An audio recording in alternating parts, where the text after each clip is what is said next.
एक बहुत अच्छा क्वेश्चन है, 200 और 1000 के बीच कितनी ऐसी संख्याएं हैं जो 7 से पूर्णतः विभाजित होती है। देखो एक तो ऐसे क्वेश्चन आए कि भाई जैसे ऐसे क्वेश्चन आता है कि 3 अंकों की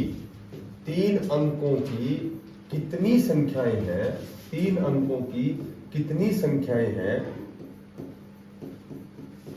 जो 6 से विभाजित होती है। एक तो इस तरह से क्वेश्चन आता है एग्जाम में।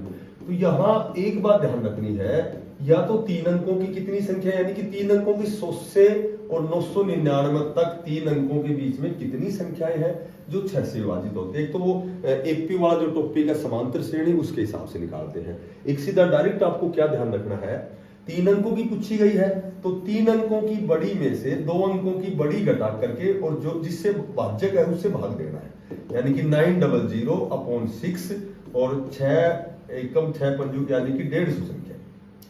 यदि यहां क्वेश्चन होता 4 अंकों की कितनी संख्याएं हैं, तो 4 अंकों की बड़ी में से 3 अंकों की बड़ी घटाते हैं। 5 अंकों की कितनी संख्याएं हैं, तो 5 अंकों की बड़ी में से 4 अंकों की बड़ी घटाते हैं।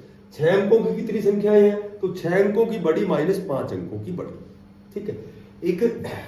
एक ऐसे क्वेश्चन आए कि भाई 1 से, मैं कहूं कि 1 से 500 के बीच कितनी संख्याएं हैं,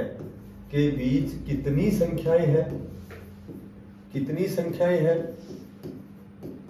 जो 15 से डिवाइड होती है, 15 से विभाजित होती है।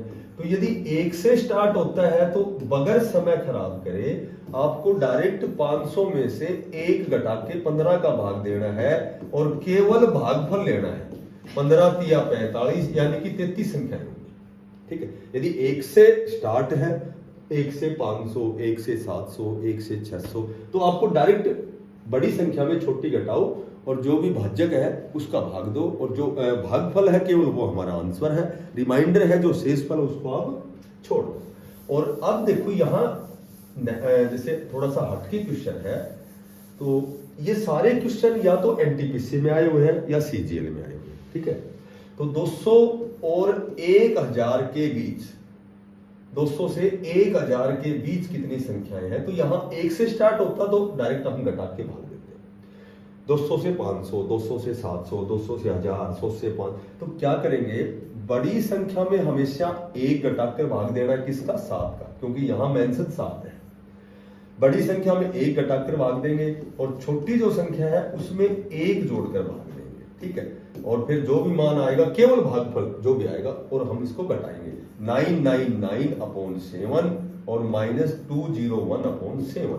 तो 7 एकम 7, 2 7 चौका 28, 7 दूनी 14, 142 तो भागफल इसका आ गया, और 7 दूनी 14, 7 8 56।